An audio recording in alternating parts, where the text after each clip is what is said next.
Welcome back. You're watching the Premier League show. Now, Benjamin Sheshko is on fire right now after scoring his 7th goal in 8 games. His winner against Crystal Palace moved United up to 3rd in the table. Gary Neville has described him as a game changer. Say that the goal from Sesko is an absolute beauty. The header is a brilliant header. I love headers anyway.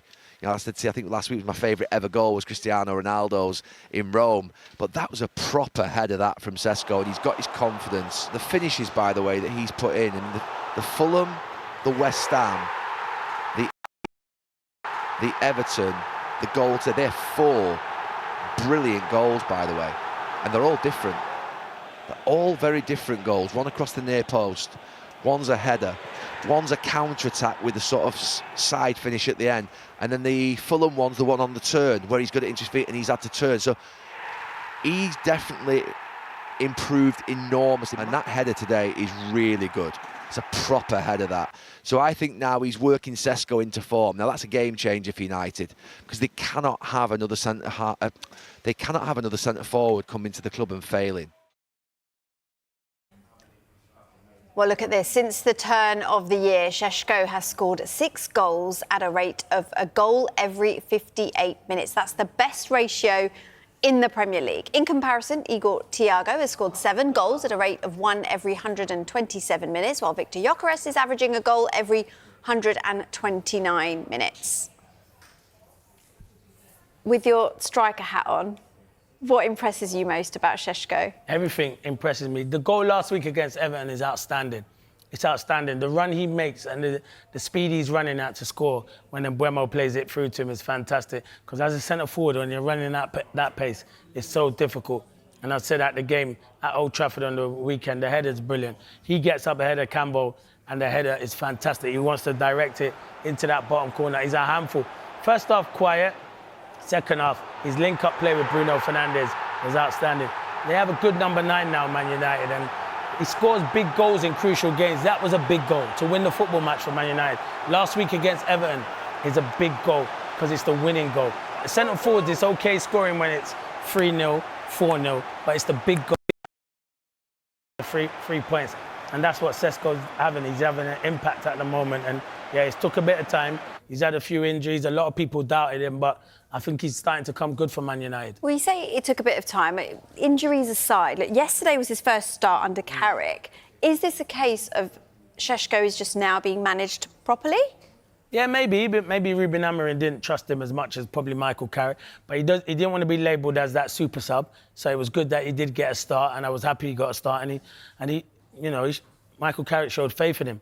And he produced with a fantastic header and caused a lot of problems. And yeah, he looked tired at the end when he came off the last 15 minutes, but he put a shift in. And Man United have been crying out for a number 9 who can score goals. And he looks like the man at the moment. He's still at a really good age. He's only going to improve. He's only going to adapt to the Premier League. And they look good at the moment. But yeah, he's a good player, Sesko. I was one who was probably critical at him when he first came to the Premier League, thinking would he succeed at Man United. But He's doing everything that's called upon at the moment, even when he comes off the bench. Because you know what he said?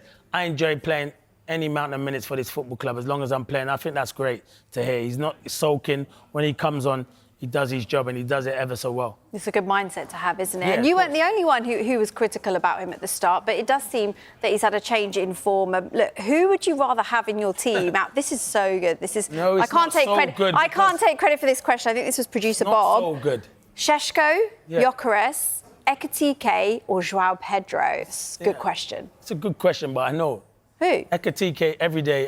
Really? Yeah, Ekitike is unbelievable. Okay, talk me through your reasoning. Because he's unreal. If you watch Ekitike, everything he can do, the goals he scored, he has probably been one of the best signings of the summer. You said that about Semenyo about 15 minutes ago. Semenyo was different. We know about Semenyo. Right. He's been one of the best. Semenyo came in January, Bell. So yes, he did. That's right. Ekitike came at the start of the season. He's been one of the... And he wasn't probably the number 1 Liverpool's target because they bought in Isak. So when he came in, the stuff Ekitike is doing at the moment is fantastic. The combination with Wirtz is brilliant. I thought he was good on the weekend against West Ham, the assist as well. They're all good strikers. Yeah, that was a very quick answer, Yeah, though. because he's my favourite out of them. But I like João Pedro, I like Sheshko, I like Victor Gyökeres. But if I had to pick one, I'd pick Ekitike. I just think He's at a good age and he's only going to get better. And his first season adapting in the Premier League, I think he's been outstanding. So for me, at this moment in time, I would choose Ekitike. You know, I thought that was a really tricky question, but you literally Not tricky because I know about this football, so it's an easy answer. You do, correct, unlike me. Now, Man United's win yesterday, along with Aston Villa's defeat at Wolves on Friday night, means that, look, United third now in the table, very tight in the race for the Champions League places at just 6 points, separating United and then Chelsea, who are in sixth. I hope Villa finish in the top 5. I really do.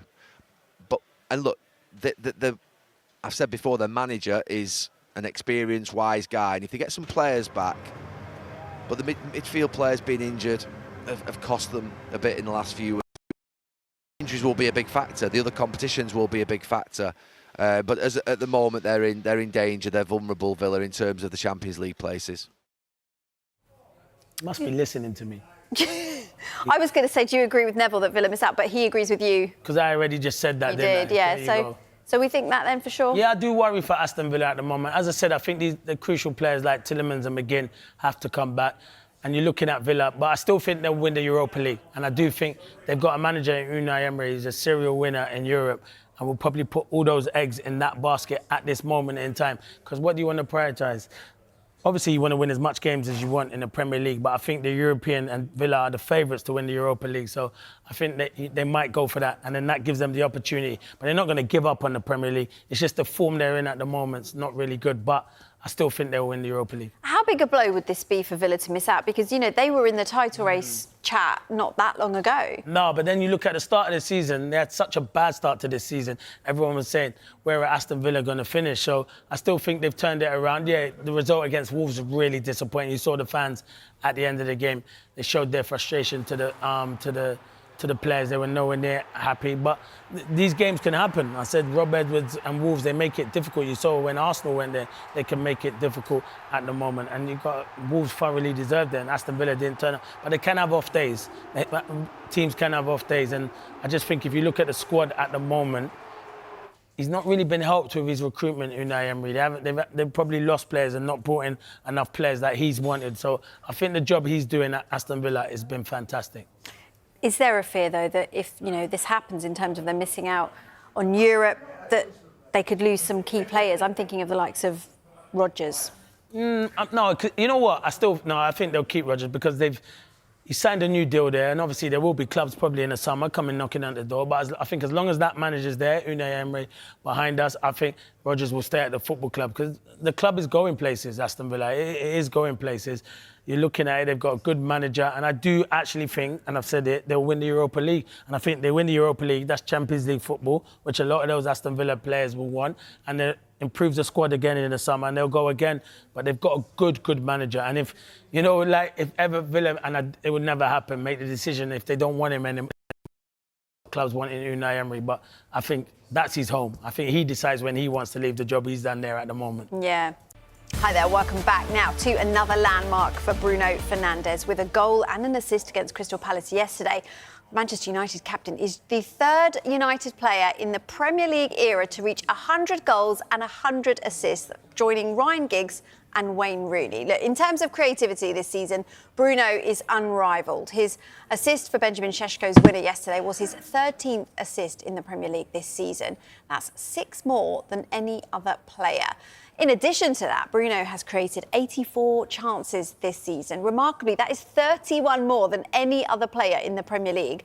You can see here Declan Rice, second on that list with 53 chances created. So that feels like an obvious question then, Clinton. Is Bruno the best number 10 in the Premier League? Yeah, in my opinion, he's the best in the Premier League. His numbers are outstanding. Even when Man United weren't playing well, Bruno was playing well, and he was playing in the wrong position. Ruben Amorim was playing him in the wrong position.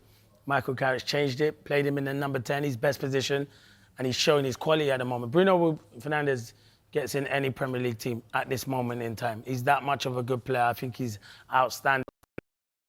And I'm not saying single-handedly he's lifted Man United because it's been a team effort, but when he's in there, even in the first half, when they were struggling, he was the one player who was trying to push them on against Palace. It was not until Palace went to 10 men the game opened up. But in the first half, they were poor, Man United. But he was the one player, if you thought they were going to get back into the game, it was going to be down to Bruno.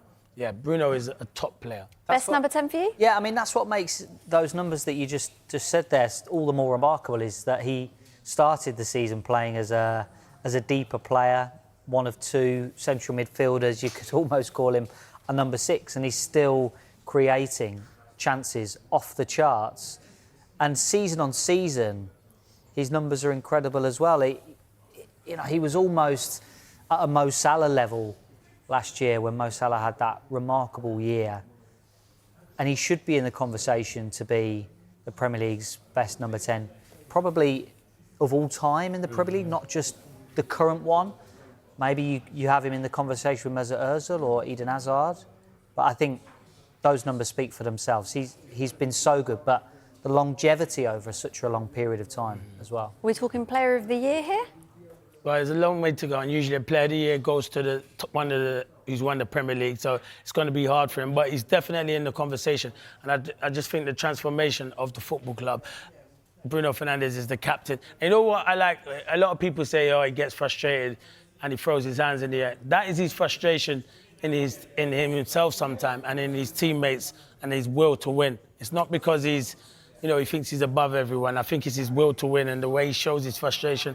Other players do it in a different way. He does it like that, but he delivers. So he can keep doing that as much as he wants, because in big games and big performances, he'll always deliver, Bruno Fernandes. I think he's outstanding. He's the best number 10 for me in the Premier League at the moment. Maybe if Kevin De Bruyne was still here, it's probably a different conversation, because Kevin De Bruyne for me was fantastic. But at this moment in time, Bruno is the best. You said he would get into any team in the world. Do you agree with that, Dave?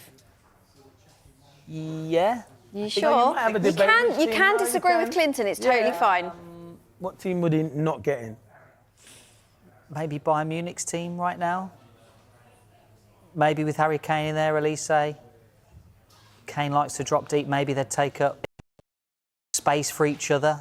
Maybe not Bayern Munich. But I mean, you're clutching at straws really, because he would probably get in every other Premier League side. You would think. Manchester City side he'd get in, maybe. Arsenal. Yep.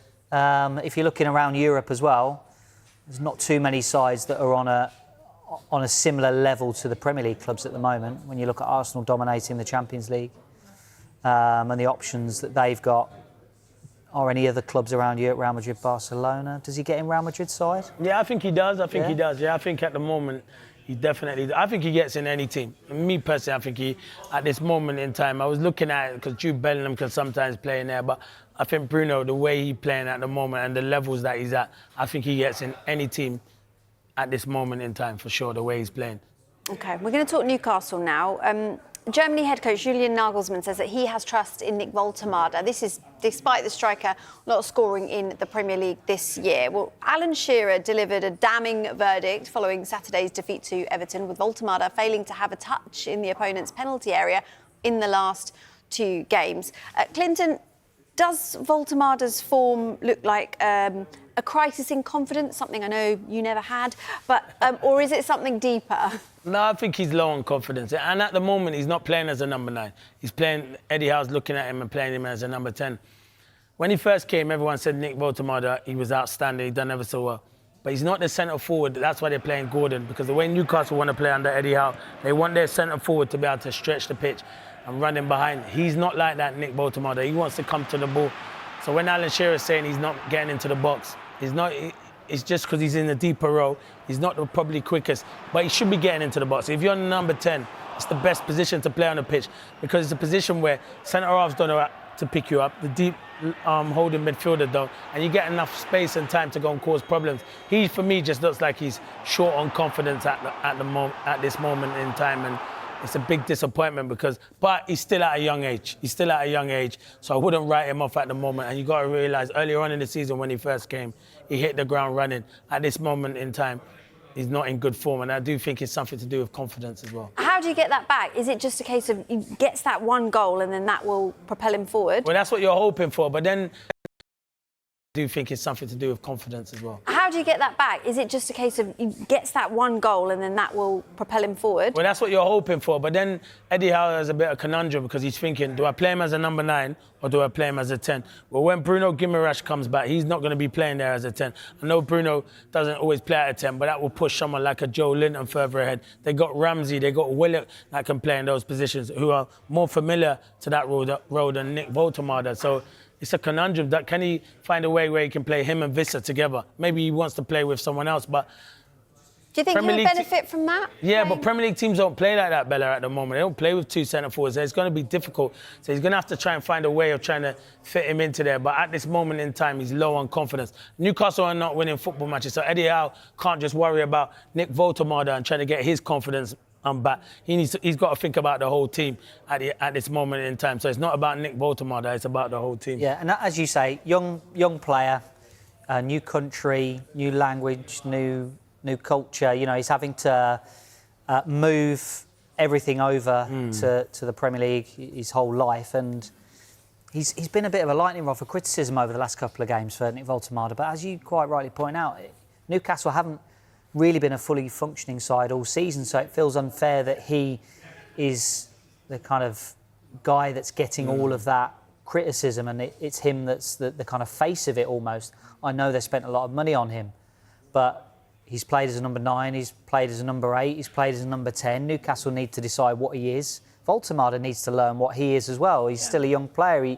He might think, I'm going to be one of the best number 9s in the Premier League, but Newcastle might see it as, well, actually, we feel you're going to be best as a number 10, and that conversation then needs to happen. So it's a hard first season in the Premier League for someone coming over, and hopefully from his point of view, he's able to improve. Yeah, as you both mentioned, it's been a disappointing Premier League season for Newcastle and Eddie Howe. There's been a lot of chat about Howe, hasn't there? And evaluating whether there needs to be a change of the head coach. He obviously insists that he's the man to take them forward. But then do we need to factor in all the disruption from the summer with the Alexander Isak saga? Oh, what conversation of that? No, in terms of the problems at the club, you know. Yeah, but the problems at the club. But this guy shouldn't be under pressure. And if Newcastle decide they want to get rid of him, he'll have a job easily coming in the summer. He could even, I know Thomas Tuchel's now signed a new contract with England, but he could be the next England manager. That's how highly I rate Eddie Howe. I think he's a brilliant manager. He's done a brilliant job at Newcastle. I think now Newcastle are looking at him thinking, can we make those Champions League places? Maybe the gap's too big. Can we go on a good run in the Champions League? I think they've got the capability of maybe getting to the quarter-final or the semi-final of the Champions League. And in the cup competitions, I think their focus is to go on the cup competitions. But I think the disruption of Isak, it didn't help. They lost him, and they were trying to bring in a centre forward. They brought in 2, in Nick Votemada and Visser. Visser picked up an injury and was out a long time, so it did disrupt the way Newcastle wanted to play. So, and they brought in good signings, but the players like the likes of Alanga and Ramsey are good players, but just haven't hit the ground running at this moment in time. But then you don't become bad players overnight, and the recruitment has been okay, but he needs help. Eddie Howe does need help. They've had injuries to defensive players. Livramento is one of the best young fullbacks. He's injured at the moment. Lewis Hall's been out injured. So when they get their best players, everyone back fit and functioning, Newcastle will be fine. But he's a top manager. If people make me laugh, if they ever want to criticise Eddie Howe, I'm here to defend him to the hills because he's a top manager. Loads of football clubs would want him. He's very much liked by his peers, the fans, the club. You know, he's a likeable guy, isn't he? He is, and he's a very good manager, exactly. So no pressure from me. But obviously it's a club that want to be doing well and be finishing in the top half in the Champions League. But you can have seasons like this. So they're still in cups, and hopefully they can go on a good cup run and try and lift the trophy. But top manager. And these things happen in football. Yeah, looking forward to that. Right, look, just quickly before we go to the break, I want to just revisit the Bruno Fernandes chat. You said that he would get into any team in the Premier League. Who in the top 6, obviously United aside, needs him the most? Tumbleweed. Who needs him in the top 6 that need him the most? Yeah. At this moment in time, I would say Aston Villa. Aston Villa would probably, I'd say, need him the most. Just because Cole Palmer's there, and I know Dave's there, so that's why. Just because Cole Palmer's there, and probably, Wirtz is there at Liverpool, so I'd leave Wirtz at the moment, but he's got an injury. I'd say Aston Villa at this moment. Cole Palmer at Chelsea, Wirtz is at Liverpool. Everyone would take him. He'll get in any team, but who needs him at the moment? I'd say Aston Villa with the injuries they've got. You're not allowed to say Villa. I'm just changing the rules as I go along. He's at the perfect place, isn't he? Manchester United need him the most because without him, Great answer. they probably would not be in this conversation. Yeah, Great answer, Dave. She's trying to throw them tricky questions. You love a bit of balance, just battered don't you? that So good. Right, OK, Tim, great start from Carrick. Take into account his 2 previous results as Manchester United kind of caretaker manager a few years ago, which was a win and a draw. Add them to his current record as interim manager, 7 wins and 2 draws from 9 games. Only Ange Postecoglou has a better return from his first 9 games when he was at Tottenham. So is this new manager bounce, or is this Carrick just getting it right? We won't know until he gets a job on a permanent basis, will we? I mean, he can't do any Which more. do you expect him to get? He can't do any more than what he's doing at the moment. Yeah, some of the recent performances, they've scraped him at the end, but that's what Man United done for over the years. You know, we talked about it earlier about how you win. Fergie wasn't always pretty football, by the way. You know, he did nick games, 96-minute goals, you know, from when they haven't played well. That's what Michael's doing at the moment. He's finding a way to win. But it's more than that with Michael Carrick, because all of a sudden, I'm looking at some of their squad were unrecognisable under Ruben Amorim, and especially Benjamin Sesko. I owe the kid an apology because I said he shouldn't be anywhere near a Man United shirt. He's absolutely a Man United player, or he's turning into that now, because Michael Carrick has shone him in the correct light. He's putting deliveries into the box for him. He's coming off the bench with the attitude which a Man United player should. He was devoid of any confidence under Ruben Amorim. Not only that, Luke Shaw is back in the team. All he looks like now, he's going to be on the plane to be a long bus ride to the World Cup. Harry Maguire, Kobe Mainu. I mean, the signings what they've made, Cunha in Burma, they did okay under Ruben Amorim because they were the shining light, but they wasn't like they're playing at the moment. Outstanding. The goalkeeper, Lamans. I think this is a real turning point, and I think it's all down to one man, and that has to be Michael Carrick and his coaching team. Those signings that you just mentioned, the one missing there was Sesko. It was like, OK, those three have done really well, but Sesko hadn't done that well. He is doing well now. Yeah. So how much credit do Manchester United as a whole deserve for last summer's transfer business that we were questioning at the time and we're not now? Oh, yeah, it's really tough. You know, the guys who are making decisions bringing in players, because when they're bringing him in for Ruben Amorim, they're thinking, made a rick here. You know, all the fans are criticising it because they're not looking like the players they thought they were bringing in. All of a sudden, they made a managerial change, and that's what every club wishes for, the managerial change. All of a sudden, shine the players, what they brought to the club, in a different light. And that's certainly what's happened to Sheshko. I mean, it hasn't quite happened to Xerxes at the moment. I'm not sure Michael's got that. You know, I'm not sure he's got a magic wand. But the likes of Burmo and Cunha showed it in spells, but now they're more consistent. I think they're playing with a style which the fans are enjoying. And Benjamin Sesko has come off the bench, like I say, not sulking. He's come off the bench with his sleeves rolled up to prove to the manager he deserves a start. He gets the start of the week on. He keeps him on. He scores an unbelievable goal. The header's fantastic. He drifts off, then comes in front. I'm not getting carried away with Benjamin Sesko or Michael Carrick or any of them at the moment, but you'd have to say the improvement has been stark. Right, well, let's see what the Manchester United fans think of it. KG joins us now. Right, KG, is this a new manager bounce or something more fundamental in the change that's happening under Carrick? I've got to say it's more than a new manager bounce. New manager bounce, you probably say they last 2, maybe 3 games. But to go to win at Arsenal, you know how hard it is to do there. To win at Man City, you could put that down to the bounce. A lot of people said we'll know about this team when they play Fulham. We'll know about this team when they play the games where Man United don't get up for it. And what we have shown is, we have. We've gone through those challenges, and you're really seeing a Man United that are, believing. And I don't know what they're hoping for, but we've chased down Aston Villa, and let's see who else we can chase down. Should Sesko be a regular now? Well, I'm glad that I'm here with Tim because he went early. He went early and he said he owes Sesko an apology. He hasn't apologised yet. He should, because they watched this in Carrington. He should down the camera, Sesko, I'm sorry, I got it wrong.